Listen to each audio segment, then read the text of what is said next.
Welcome back to The Lasting Mission. Today, we return for the second installment of our two-part series featuring retired Lieutenant General Walt Piatt, CEO of the 501c3 veteran service organization Wounded Warrior Project.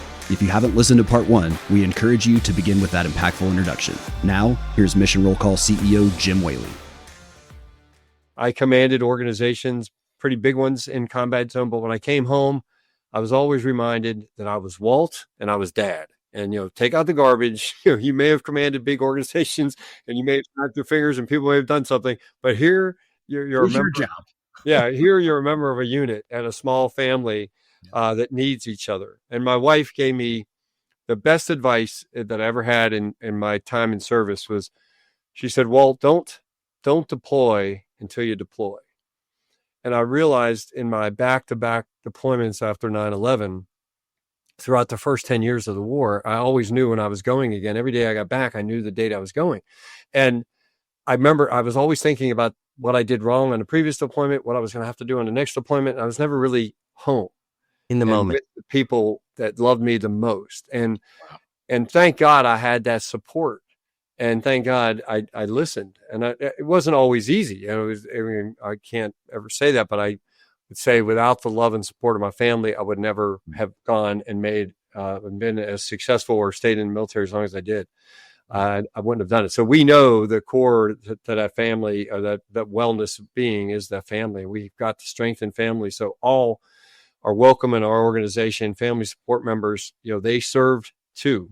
And they've served with such great value, and they need the help in bringing them home and helping them reintegrate and rebuild their family around love and care and not about trauma of war and conflict. Yeah, well, Cynthia's a remarkable woman. I know her, and she's just a fabulous individual and empathetic and smart and caring and all those things that you need to be in order to do the things that she's been able to do. When you think about everything that's going on, that you guys are working on and the effects that we still as a nation have from 20 plus years of conflict, and in this time and space right now, with a new secretary of the VA and some work being done on bills, Access Act, you don't have to go into any specifics, but in your mind, Walt, what are some of the important advocacy efforts that you have underway with Jose and others on your team that are working at? I know we work with them, but maybe you can share with the audience what those important items are and what impact that has not only on veterans but their families. Yeah, it's one of the great programs we do is our advocacy in Washington, because I tell you that veterans are still well respected in our country, regardless of which side of the aisle. It's not political. I always remind people that we are the foundation of our very freedom. So if you love America, you got to love warriors and veterans who defended this country. Right. We're not political. You have one without the other. Yeah. And we have access to both sides of the aisle, to the VA. We have great relationships because, it's easy to beat up the VA, and this is not a political statement, but it's so big and it's very difficult. But the problems the VA faces, they all started in uniform somewhere. It was a service member. So if we can help with the transition and help with that, we can provide, a more productive member of society, not a veteran. Veterans should never be seen as a threat to society, and they should never be seen as a burden to society. They should be, leaders of society. And that's what I think we're all in that effort together, regardless of where your politics may stand in Washington. Everybody in Washington wants to help the veteran, come back home. So we're very excited about our advocacy ones, and we get to testify every year. We get to submit our legislative priorities. We get to advocate and lobby for some of those. But the most important thing I think we do is we introduce members and the staff members to actual warriors who are experiencing this. So when we go to the Hill, we call a warrior fly-in. When I was just there in March, we had testimony in February, but then we went back the next week in March. We flew in 100 warriors, almost every different state, territories as well. And we talked about the issues that they were facing, financial wellness. How can we improve financial wellness and improve transitions, and what the acts go with that, like the Major Richard Starr Act, so we can get everyone entitlements they need. And it wasn't like we were lobbying, we want the Richard Starr Act. No, we were introducing into a warrior that was actually impacted, like someone who lost both their legs, was medically retired, but can't take retirement or the VA benefits, has to decide which one they're going to take. They should not be penalized for a wound or injury in combat that ended their career. Right. But also with brain and mental health and getting access to our veterans, whether it be community access care or access into the VA, get that access immediate and find out where the most immediate care is, so people aren't waiting. If you're having problems and you're contemplating suicide, you can't wait 40 days for an appointment. You've got to have access. And it astounds me, the organizations that are against access. Yeah, I think everybody, I think generally, like, everybody wants to create efficiencies and good access, but sometimes we set up systems that become so difficult that it looks like you're blocking it. And I think what I made promises to both the majority leader of the House and Senate and the minority leaders is that we would respond with facts from warriors where the impact is hitting. The Secretary of the VA, the previous one and the current one, have both thanked us and said, thank you for your feedback. We want to hear from you because we don't want to let veterans down. Now, it's easy to, who doesn't want to build efficiency in government? Everybody wants to do that. It's just hard to do. I don't know how to do it, but I know how to communicate correctly to members of what may or may not, what's going to help and advocate better for what's going to help a warrior. And what we do is we also help write the bills with the staff. We tell them exactly what it should be. We give them access to the team. And then we have a team of in Washington, D.C. that specialize in this. We constantly keeping them informed. We also building this grassroots level initiative out called Warrior Advocate Leaders, to put a warrior who's a volunteer back in every congressional district, but also in state districts and state capitals, so that members can pull from a constituent from their district and say, hey, Jim, what's the veteran position on this? And this warrior advocate leader will have all the legislative priorities and what we're working on and what's going to best help leaders and what's not. We've had this happen, and we're not there yet, but our vision is we will have this in every state, at every state capital, because governors and state assemblies need to have veterans issues just as well as our federal government. But to have a veteran or a warrior they can call, they can give them facts from their district, it's very powerful. And we've been able to show them where a particular bill may hurt a veteran, and they pulled back and rewrote the language before they passed it. So it's effective, but you got to work with the system. It is our system. I fought to defend our system. I respect it. But I think we're better advocates when we bring the voices to the lawmakers and let them see firsthand. And we don't want to criticize people in the media. We want to talk to them face to face and say, here's what we can do to best help warriors. And I find everybody in Washington, D.C. and across the United States wants to help the men and women to help keep this country free. Yeah, I agree. And I think sometimes it's just a lack of the knowledge of what those hurdles are at the elected positions, right? That a new congressman or maybe a seasoned senator, but they're only getting a piece of the news or a little bit. So that's why here at Mission Roll Call, we do polling across the country and share that with elected officials and the media to help bring awareness to it and amplify the voice of veterans. We think about the VA, and you're right. I mean, it's easy to take a shot at the VA and find everything wrong with them. But boy, I'll tell you, the VA here where I go, they're great people. And I know that's across that whole organization. There's people that have devoted their lives to serving veterans in that organization. But there's a bureaucracy. Sometimes it's difficult to get things through the system, and change is difficult. And sometimes people are going to be automatically against that change. But we find that sharing that polling information, much like you're doing with your advocates, is very important to elected officials to get a sense, to have a finger on the pulse of their constituents, of what it really does take, what are the hurdles, what are the challenges that families are facing and veterans are facing, getting the care they need or the services that they need. You talked about a little bit, Walt, and maybe you can expand upon it. And there's a critical time, as you know, when you leave the service, that transition period, and then you're out of the military and you go back to your small town in Pennsylvania or here in South Carolina. and you're in a different world now. You've left the world that you've known for maybe 4 years or maybe for 42 years, and you're trying to adapt. And sometimes that transition program doesn't really kind of help with that. I think the Army, the military, all the branches of service do a wonderful job inculcating a group of people, bringing them together, giving them an ethos, a shared vision, and they're part of a unit. But when you leave the military, that same process really doesn't happen. You go through a program and then you're out. Talk to me a little bit about what you're seeing in your seat of the gaps in the transition program, transition process rather, that you're trying to fill, or things that our listeners need to know about to try to avoid, or maybe we work together to try to solve. Yeah, I think transition can't be, a classroom setting where we just tell you how to transition. Right. Because the reality is nobody's listening.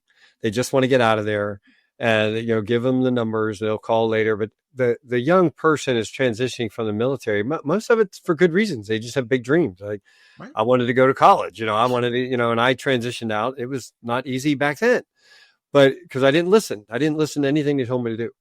And it's also not easy to just say that's the military services have to do this better. Because what organization will invest time, energy, and revenue to make it easy into having people depart? The military is about bringing, they're probably bringing people in and keeping them in. They want them to stay, and that's their job. We want them to do that because when they do it really well. I think we have to look at this a little differently. And I've told the military secretaries and the chiefs and their staffs that we should, and I say collectively, the Veteran Support Organization community, we should all help more with transitions beyond just what we're doing right now with Warrior Transition Ready and TAPS, because those are kind of the classroom, segments. Those are all very important, but we're actually doing programs right now with active duty members. This started out of a request in Alaska because Army was having a high suicide rate. I was still on active duty when this was happening, and we just had an introduction through the Chaplain Corps to Wounded Warrior Project that we could actually run a Project Odyssey for active duty members. Doesn't matter if you're transitioning or not. You could be a new member only a year in, and we're teaching you teamwork, mental resiliency, bonding, mental toughness, resiliency, all the things warriors want to learn. And then they start to realize, oh, there are people who do get out of the military and there's still life out there, and there's still life inside the military. We're not trying to persuade them to get in or get out, but I think we have to do more for active duty members. We're running a lot more programs now in Colorado. We did one recently in Fort Bragg. We're trying to expose active duty members, and wherever they come, whether it's a fitness expo or it's a Project Odyssey, we register them for Wounded Warrior Project. Hey, you're part of the family now. If you decide to transition or not, we're here to help you in your future military service. So I think we have to lean in and I think help our country, because you're listening to what the military is going through. They've got to make cuts. They have increased demands on their mission and less resources coming in. I think that's going to always be the case. Yeah, we can't expect them to do this whole thing. It's really I think we can, because my argument, and the VA they're very interested in this, like making some things mandatory before you get out. Don't get out and then find the VA. It should be, you should have to opt out in order not to be a member of the VA before you get out of the military. And maybe you need to opt out for not, for learning about some of the VSOs out there that can help you. Yes. There's 200,000 young people and getting out of the military every year, and everyone is doing their own journey. And I get that. But I don't know about you, Walt. I've had smart guys and gals that are getting out of the military, and I talk to them. They call me. They probably call you about, hey, I'm going to transition out and I'm trying to look for my next position. And that's great.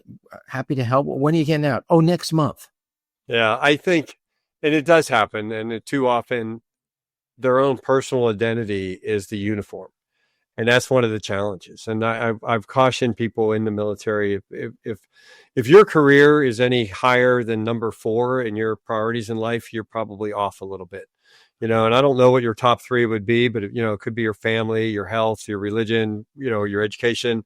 But if your career pops into one of those top three, those other will suffer, and those are more important than your career. And so a lot of it is just learning how to be, a good person, and learning how to be self-aware, and recognizing that I served, but it's not who I was, it's what I did. And it helps with the transition. So you realize you have a lot more to give.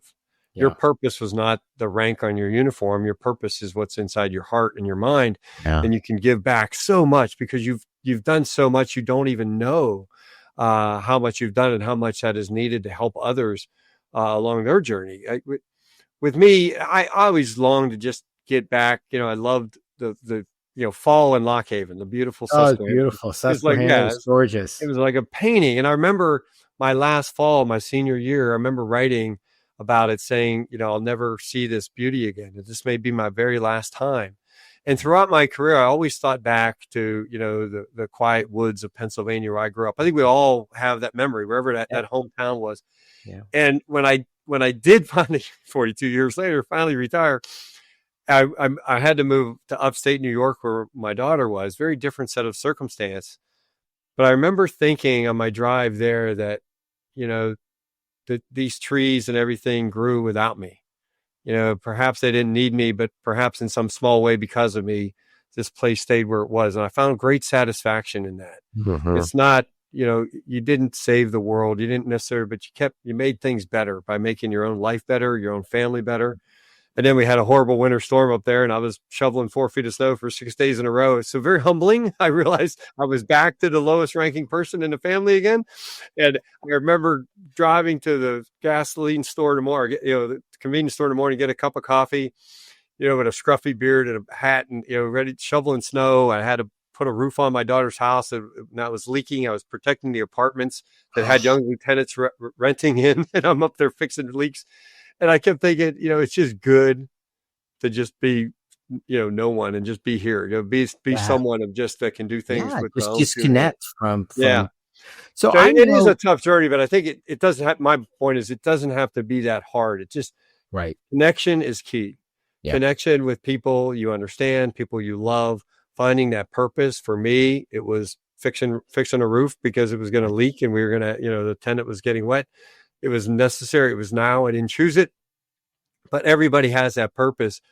But it can't be, hey, it's going to find me. I'm just going to sit back and let things come to me, because it won't. You got to get connected in that community. It's human nature to want to connect with one another. It's even more so for a veteran who has been pulled outside of humanity to some degree to reestablish that connection, because they don't feel worthy.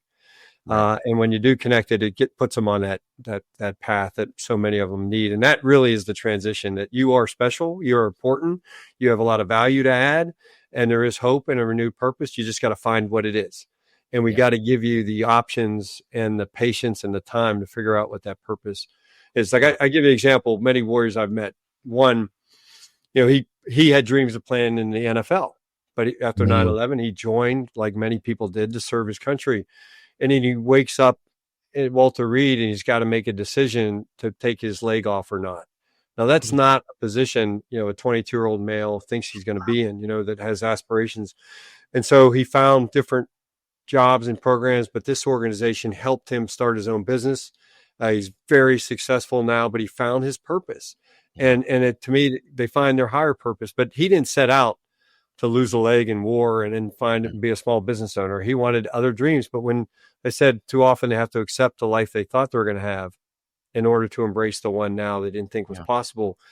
We, along with other VSOs, we have to help them with that. That's the real transition. It's not about just getting out, finding a job. You got to be able to hold a job down. You got to have, it's got to be purposeful. It just can't be job placement. So I hope that answers the question. And no, it does. And I think the commonality that we both see is that you got to have that connection as a veteran with people, your community, your other veterans. When you do that transition, you need it throughout your career, you need it through life, but no one is successful on their own. Right? I mean, we all have been moderately successful in life because of spouses, of family members, of friends, of mentors along the way. But what's the common denominator there? Other people to help you kind of look things from a different perspective and help you through the way. And I just feel like there's so many veterans that get out, and I'd love to have a list like magically appear on my computer that of all the ones that are in this area where I live, so I could go out and have lunch with them, take them out to coffee, have them meet other people I know, take them to businesses I know, and help them get plugged in, because I think that would make such a difference for them. Because as we've already talked about, they're horrible about asking for help. But if you did it in a way that says, hey, I just want to introduce you to people, and this might be something you're interested in, boy, what a difference that would make. Yeah, I think now, our veterans, it's a different problem set. So one of our ways for the future is we have to go find the veterans and warriors wherever they are. And it may not be in a very good place. And before, when we first started, you could go to the hospitals on the point of evacuation and find the warriors. We still do hospital visits. We still go all the time. We still connect in hospitals when warriors are injured or come ill to some part of due to their service. We still find them there. But many of them have gotten out. They transition somewhat successfully, and then they're out for a period of 4 or 5 years, and things start to unravel. Right. And we don't know where they are. And to me, this is the difference in this generation. And this is not just Wounded Warrior Project, but it's part of our vision for the future. Is we got to help every veteran for a lifetime, for the generation of the veteran. It's not enough. Like, take the greatest generation of World War II. It came back from war, great ticker tape parade, help people get to college, help people with low housing, finding free homes, get people back into work, great programs to get things started. But then, dad or grandpa never talked about the war for 60 years. Yeah. That's not a life.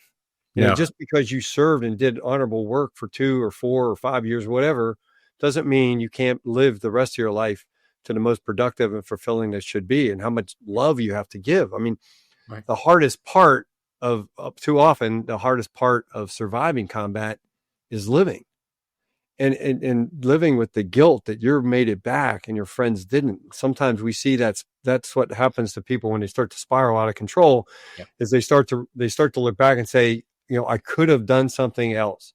Why am I here when my friends didn't make it back? I should have done this. I should have done that. And over time, and it's not, you don't wake up in the morning with a fever and say, okay, I got PTSD because I got guilt. It chips away over time. Normally you may just be angry at a red light, or angry in traffic patterns, or angry at something you didn't know about before, or you start to withdraw, or you start to drink more or work out less. All these little things manifest over time that it's not really recognizable in a moment in time, but over time, all these factors start to play, and you're like, wow, how did we not see, this guy struggling because, one, he didn't ask for help, or she didn't want help, and the family didn't know they didn't know where to go to get help. I met a gentleman last night who's a local businessman in Jacksonville, and he just said, my son is having trouble. My daughter also serves. She's having trouble. She's getting help. I said, well, can I help them? Can we call them? And he goes, well, do you do that? I'm like, absolutely. They served our country. This is what we do. We honor their service. And your life shouldn't fall apart just because you serve your country. Right. And hopefully those that are listening today, if you are having a challenge, or somebody, you'll go to Wounded Warrior Project's website, you come to Mission Roll Call's website, but reach out because that's our mission. That's what we're here for. That's what we want to do. We wake up every morning trying to make this world a little bit better through our veteran community. One thing I didn't know about you, Walt, that your staff shared with me, and I can't believe I didn't know this, that you wrote 2 books on poetry. And I'm sure you did that as a release, as to get your thoughts down on paper. But talk to me a little bit about that and how you used that and how that all came about. I'm very interested. Yeah, well, I unofficially voted the most likely student ever to publish anything in writing from my high school class. If my English teacher would know that, she would be shocked, Mrs. Smith, but I credit her for pushing me. But I always wrote, and it always was a form of therapy for me, to write about the extraordinary things that I was seeing at the time I was seeing them. And then after 9/11, I deployed shortly after 9/11. I remember one of the first visions I had was we deployed.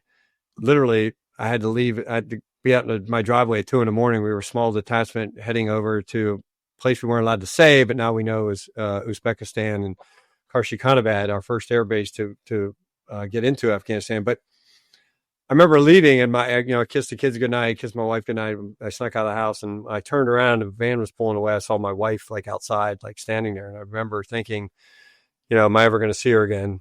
But I also thought, man, it was like the most beautiful view I've ever seen. This was war coming to our little family, and a powerful testimony of her love for her soldier husband.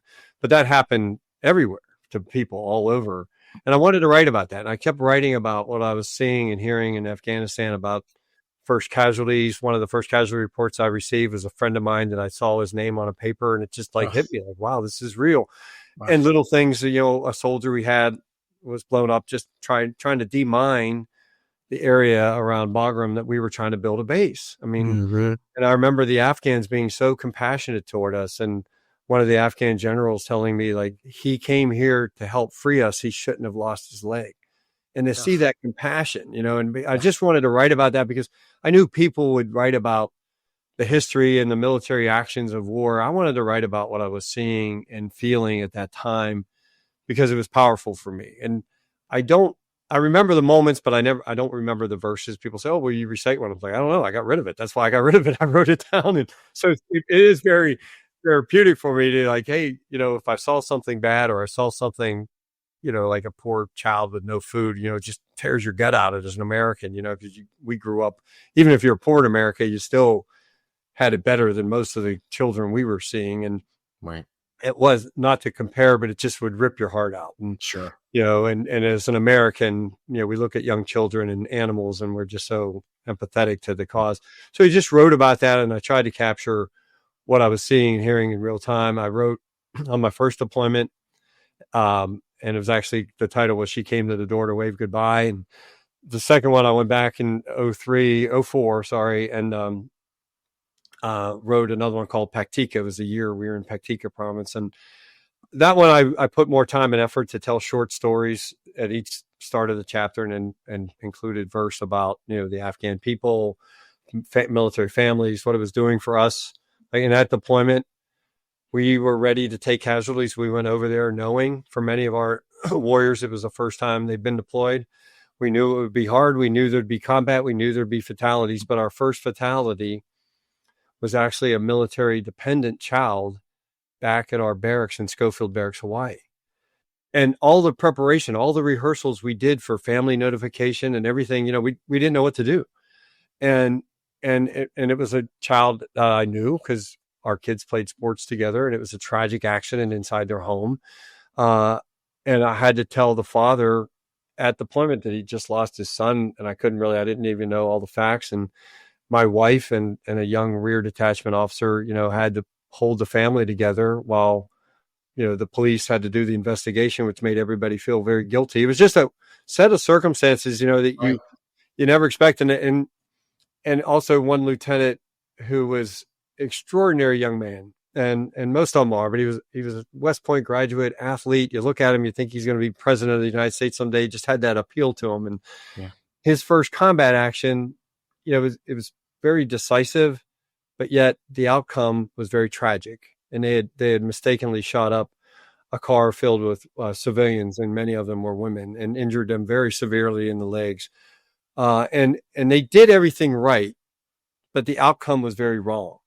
And I remember sitting him down saying, welcome to combat, because it's not what you think. It's not what you see on TV. You did everything right, what you were trained to do, to protect your force, to accomplish your mission. Yeah. But the outcome was anything but. And for a young woman to have to live with that. Right. I had a warrior I wrote about. We sat on a building one night after a day. We were in a little firefight. We secured the area in the town, and I couldn't sleep. It was about 2 a.m. I walked around on guard duty, and I talked to him, and I ran into a sergeant who was one of our best sergeants on duty, and he was pulling guard duty so his soldiers could sleep, typical sergeant. Great leader. And he looked at me and he said, sir, you like these people, referring to the Afghan people. And before I could answer, he admitted to me that he didn't like them, that he was struggling because he was a Christian, but he was angry and he wanted to kill them, and he was feeling this, this tension. I think a lot of warriors feel. You see something happen to your buddies, and you dehumanize the people there, and then you start to think that everybody's to blame for this thing, and you can't see the complexity and the cruelty of all around you, and how unsensible it all is. But I remember thinking, I said, well, I actually take issues with some parts of the culture. I don't like the way they treat women. We're from a different society, but we didn't come here to like them or like us. We came here to stabilize and protect the innocent while ridding their country from this evil that attacked our country. And, and I said, in some ways we have to negotiate that, and we have to deal with the raw emotions of that. But also, he touched the nerve in me. It was the purpose of the poem, that maybe I wasn't strong enough to do what I came here to do, and that was take a life of another human being. Yeah. But I realized that's not really how we should measure the strength of our warriors. The warriors get placed in really difficult positions, have to make split-second decisions every day. Some of them turn out to save many lives. Some of them turn out to end a lot of lives, but they still have to live with that decision regardless of what they did. Yeah. So been very therapeutic for me. I still write today. I've got 2 books in the hopper that I may publish someday, but one of my last decade of military service, trying to explain about how compassion is a very powerful tool of our nation, and how I've seen compassion leveraged in time of conflict for great results. Right. Because I think everyone knows that lethality, nobody's stronger than the U.S. military. But you can't win just by killing. You've got to build. And I think we know that through our history. What's made us such a great country is that we've always helped rebuild from the ashes of war, even from, sworn enemies. We help rebuild to different societies. It's what makes America so great, is we can kill with surgical lethality and precision, but we also know we have to protect and build and protect the innocent and stabilize people who are just victims of war and not necessarily the causes of that war. Yeah. Well, I think your point of being able to write these thoughts down and almost compartmentalize your emotion on it, and that was your outlet of doing that. Everyone needs to have that to some extent in their life, especially those that have gone through some difficult times. And it's not too late to do that, right? I mean, even though you might have gone out of the military 5 years ago, 20 years ago, and you're dealing with some issues, you need to find that outlet. And maybe it's an organization, maybe it's through writing, maybe it's through physical fitness, maybe it's a combination of all those things. But you need to find that. Otherwise, I think, to your point, it's going to build, and it's going to be such a heavy load on your back that you eventually give up.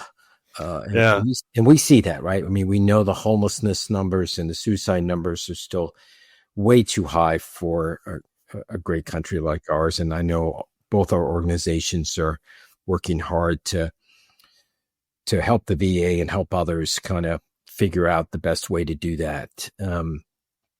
Walt, this has been fantastic. It's wonderful to connect again with you. We've stayed in touch as of late, and I hope we continue to have another call like this and go over some other things, because I could go on for another 2 hours with you on some of the things you've got going on.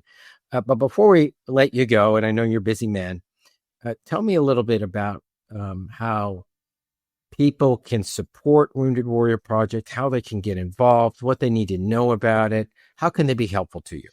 Yeah, I know we provided a number on our website, woundedwarriorproject.org, and a barcode that people can scan from this podcast and come in, and they can register to help, register to volunteer, or register to donate if they choose to do so. Every small donation is so impactful on our warriors to help bring them home, because we have so much more to do. We're building to be able to be around here for the next 30 years so we can take care of our young men and women who have fought for our nation and help keep us free for the rest of their life.